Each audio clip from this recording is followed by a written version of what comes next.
welcome back. Thanks for coming to visit me again. Last time we met, I talked to you about tattoos and fibromyalgia, and today I want to talk mostly about concentration problems, fibrofog, and sleep problems, and a bit about Tomer, my man, love of my life. So we'll start with the with the concentration problem. And I said reading because it mostly, or I feel it really strongly when I'm trying to read.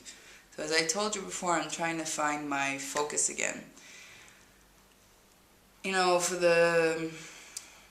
before I moved here to Petah Tikva, when I was living in Beersheba, for those of you who were following me, you know how much I struggled to finish school and to graduate and have my BA in business management. And I accomplished that goal, and I fought really hard for it. But now, a couple weeks ago, school started, the university year started again, the first semester.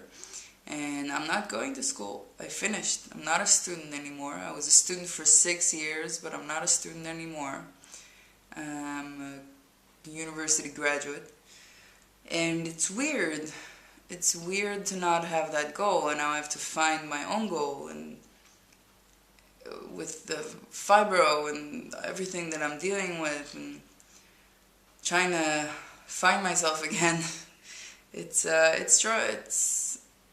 trying. It's very hard, and part of my process of trying to find what I want to do is trying to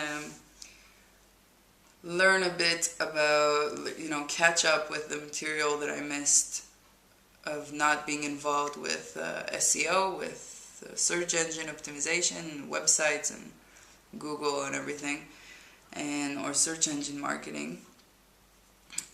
So I've been reading a few blogs, Michael Wolff's blog and Mike Moran's blog, and it's interesting, but when I try to read, and you can see that I'm losing focus while I'm doing the video, when I try to read, I read 2 paragraphs, then I realize that I haven't no idea what's written in those paragraphs, and it's not the English that's a problem, because it happens in Hebrew as well.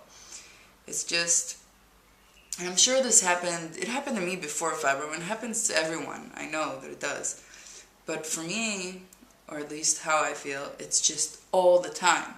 Even on TV, I have to sometimes rewind and watch it again because I missed something and nothing makes sense anymore.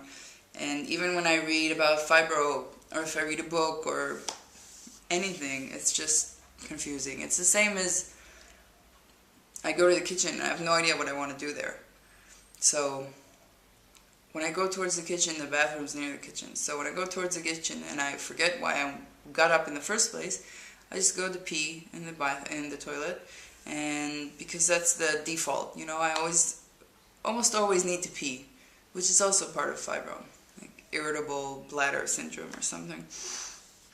So, but it's annoying because you get up and it's a struggle to get up every time. So you get up and you don't know why you got up, and you went there but you don't know why. What do you need? And you can see I'm losing focus. So I started reading a book. When I'm in bed, I also read it. That's where I read my book. Still on Haruki Murakami, and I read the book, and I read a page, I realize I don't know what I just read, I have to go back, I read it again, and there it's the fibrofog, the concentration problems, and also the pain that just distracts me. And because I'm lying on my side when I read the book, and my shoulder hurts, my hand hurts, the one that's holding the book, and the other hand, it's also, and my hip, it's on the bed because it's holding all the weight, and if my feet are touching, it also hurts, or if my knees are touching, it also hurts. But I usually sleep with a pillow between my legs. so it doesn't hurt that much. But still, the pain just makes me completely lose focus and distracts me for whatever I'm doing. So that's when I'm reading. When I'm done reading, I turn over to the other side and I want to go to sleep. But then this shoulder starts hurting. It hurts now too, both of them. So my shoulder hurts, and my elbow hurts, and my knee, and my leg, and my hip, and my foot. And then I try and I turn on my stomach. And then my neck hurts because my head has to go to one side or the other. I don't sleep with a pillow when I'm on my stomach, but I can never fall asleep when I'm on my stomach. It's just my neck gets too painful. Anyway, so it's really, really hard to sleep. And I tweeted this yesterday on Twitter, that I was watching my man sleep, and he looks so peaceful, and I'm so jealous. and it's true. He just goes to bed, and then immediately starts snoring, sleeping, and I don't mind the snoring. It doesn't bother me at all.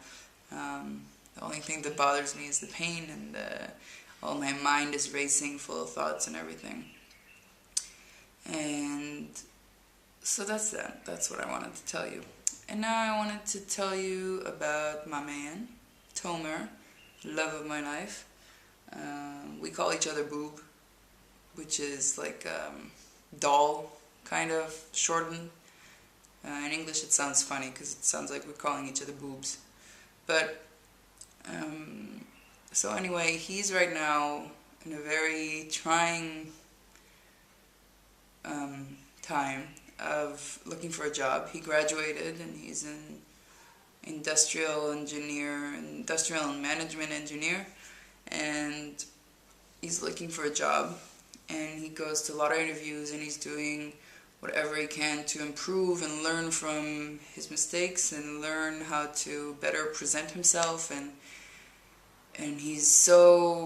I'm so proud of him for doing everything he's doing and trying so hard and being so persistent and doing all that work and also working at the same time. And I'm really proud of him. I love him and lucky to have him. And he also arranged for me to have an iPhone. Yay! I never expected that I would have it, but then all of a sudden he said, well, I talked to your mom and blah, blah, blah, and you're getting a cell phone, the iPhone. So the iPhone is helping me be even more connected to the web and to you and everyone, and so I tweet a lot more and started a new blog in Tumblr. It's similar to the one that I have in WordPress. So anyway, that's that. Thank you, Tomer, for everything you do and for being the wonderful man that you are. And you can also follow his blog on Tumblr. Sometimes he writes about us and about being a Fibro girl's boyfriend. And I guess that's it for now. I hope you have a wonderful, pain-free day, night, evening, weekend. And I hope to see you next time. Bye. To save me, come on.